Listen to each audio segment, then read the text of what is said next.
welcome if you are new. Today we are going to be doing a spooky recommendations video. If I could put some really cool effect on that in editing, I will. If I can't, you'll just have to listen to me sounding like a dick. So, I have a few spooky, eerie, creepy kind of recommendations that I feel will fit spooky season very, very well. Before I ramble on for far too long, which I have a tendency to do, let's get into the video. First up, I've got a couple of middle grades that I own. I haven't read yet. I'm lying to you. One is a series, and I've read 3 out of the 5 books, and the other I haven't read yet, but I want to. First up, we have Lockwood and Core. It's a series of 5 books following a group of teenagers that are paranormal, like ghost hunters basically, and they banish the ghosts from the land, and only teenagers or young people between certain ages have these abilities. And there's different types of abilities that you get. You can see paranormals, you can hear them, or you can feel them. And basically there's an agency war.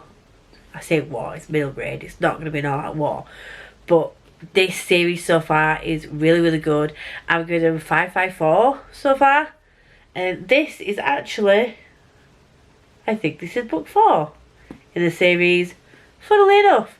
One that I want to get to next. But if you are looking for a really fun, easy read, that, yes, I know they're chunky, they are quite chunky, but they are so quick to read, and I would highly suggest them. I would highly recommend them. These are brought to my radar by Liana from Literary Diversion, and I'm so glad that I found them because they are very, very good, and I will reread them because they're just very quick and easy and cute. I say cute, there's some kind of eerie themes, but you know what I mean. You know what I mean. The next one is Greta and the Ghost Hunters. I bought this on a whim because I saw Black Sprayed Edges on Waterstones, and I think I was trying to get my points. But the premise sounds good, and it's by Sam Copeland.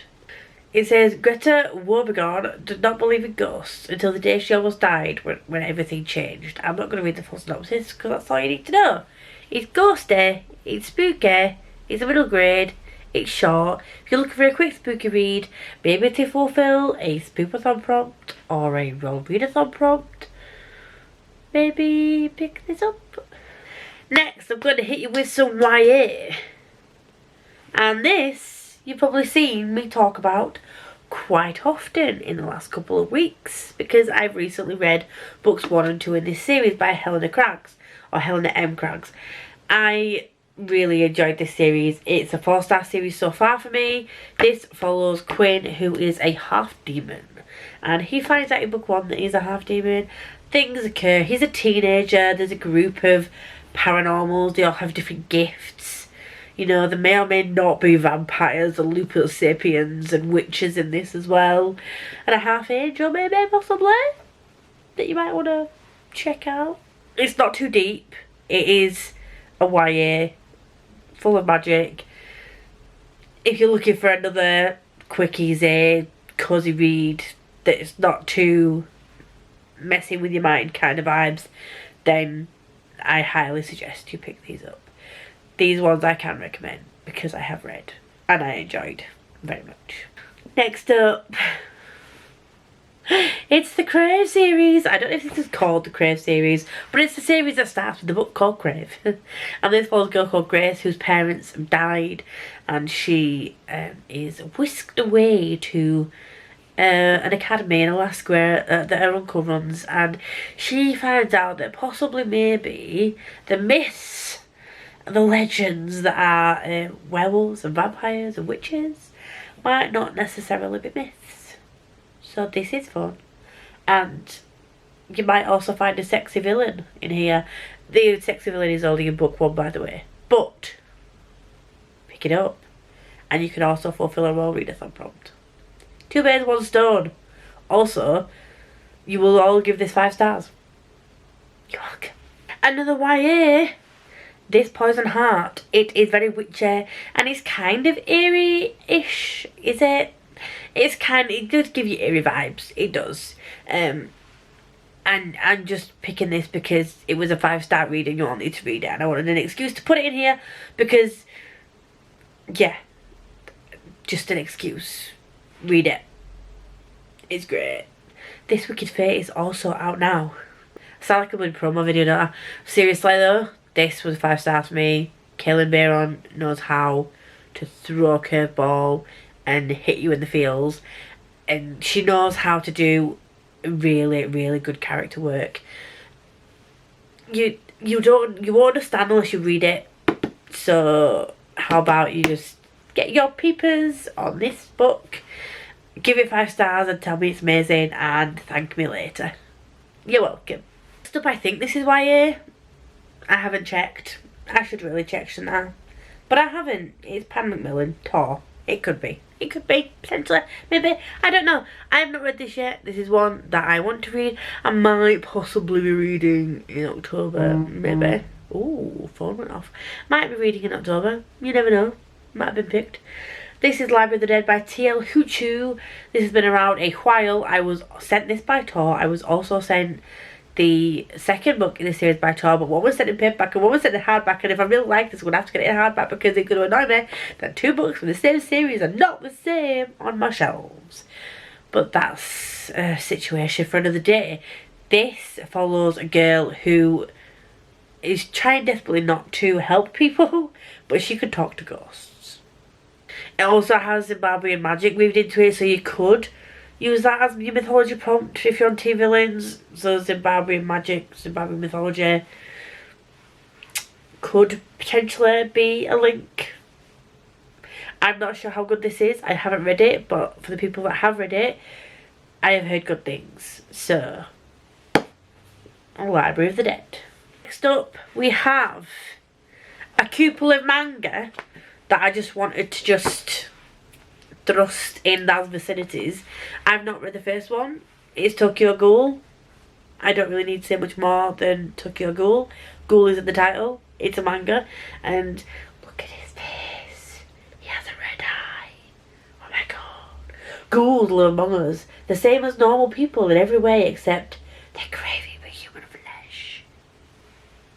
Do you want to read a cute, comfy, cozy read about ghouls who have a craving for human flesh? Pick up Tokyo Ghoul today. You're welcome. Also, Solo Leveling. This is about a young man who is supposed to be a hunter, but the thing about the hunters is that you get given a ranking when you get tested, but once you are given a ranking you can't level up. If you're ranked really low, you're just a low level hunter for life. You can only raid certain dungeons because otherwise you'll just get yourself killed. Yeah. Poor kid, Jin Woo-sung, is rated the lowest hunter of all time, apparently. And he... something happens. Something happens. And shit occurs. Stuff goes down in his dungeon. And I feel like this is a spooky read because of the things that happen in the dungeon. The kind of eerie, creepy. Also the artwork in this is kind of gory-ish. It's not like massive, like visceral gore that I can remember. But then again, it was a while since I've read this. But it does have, you know, your anime style gore. This is Korean manga, so you can read it forwards. You don't have to read it backwards. So for those people who want to try manga and just reads like a graphic novel, so pick it up. Solo Leveling Volume 3 is out now. Get them. They're good. I've only read book 1. I haven't read book 2 yet. I will read book 2 at some point. But yes, Solo Leveling. And then on to what I think possibly, maybe potentially are all adults. Although I could be wrong. That is possible. That is plausible. But I'm just going to stick to it because I've already said it now. And I'm not editing this bit out. So, this other book... I'm going to get this right. I'm going to get this right. The Southern Book Club's Guide to Slaying Vampires. Do I need to say much more? By Grady Hendrix. This is one of Jem's favourite authors. I'm crapping a brick right now. I'm hoping that I enjoy this book because, again, Bunny is a book that Jem loves. This is a book that Jem loves. I'm hoping that when I read them both in October, I will like them both, because if I don't, she might hate me. But I still love you anyway, Jem.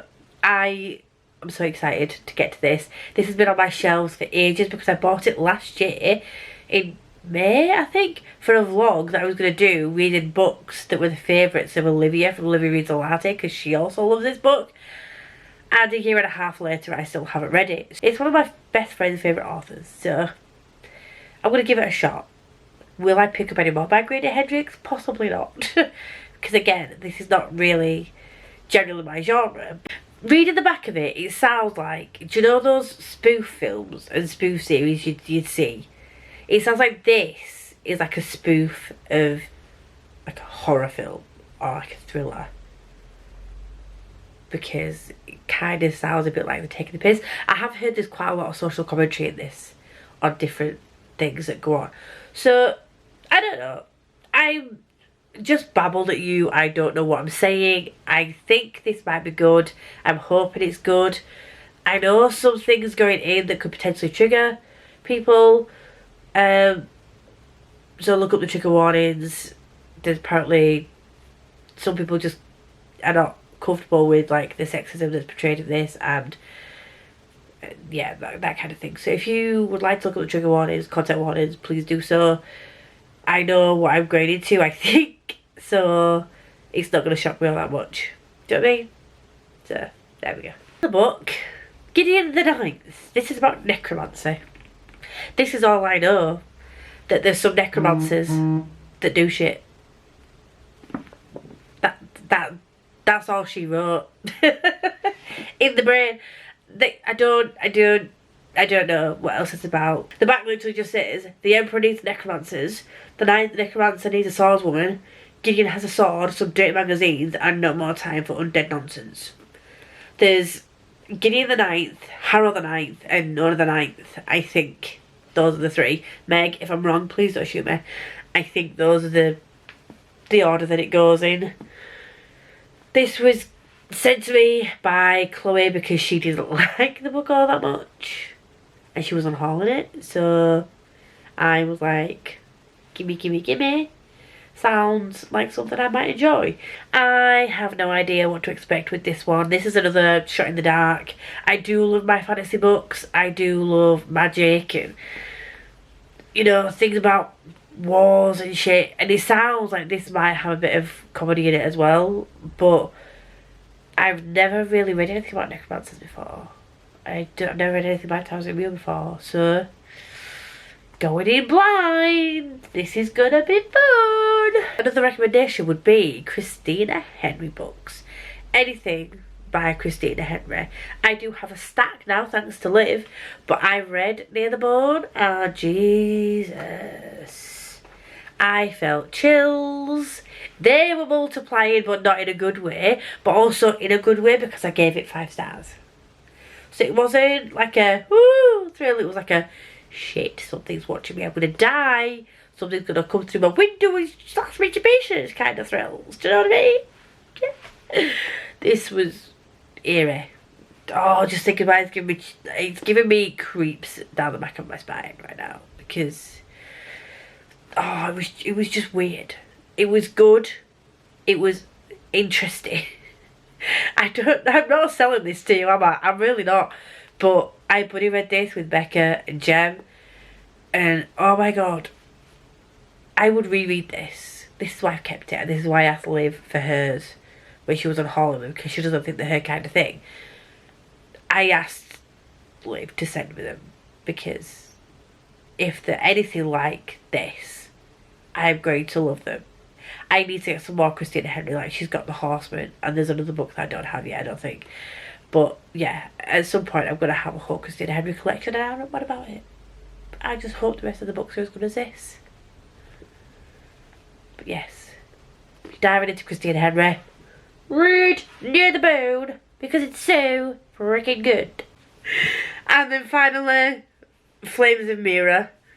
This is, I'd say it's kind of creepy. It's got like, oh, I don't know how to describe it. There's a guy called Egan, he's flesh bound to someone, and I don't know how else to describe that, but that's, to me, is really creepy. And there's like an underground world, and it's like the whole world is actually underground, like underground as in like a mafia thing. But again, it's dark. I won't say it's grim dark, but it's a dark fantasy. So this is perfect for like fall, spooky season, dark season. Yeah, so there we go. That is it. They are my recommendations. So thank you very much for watching.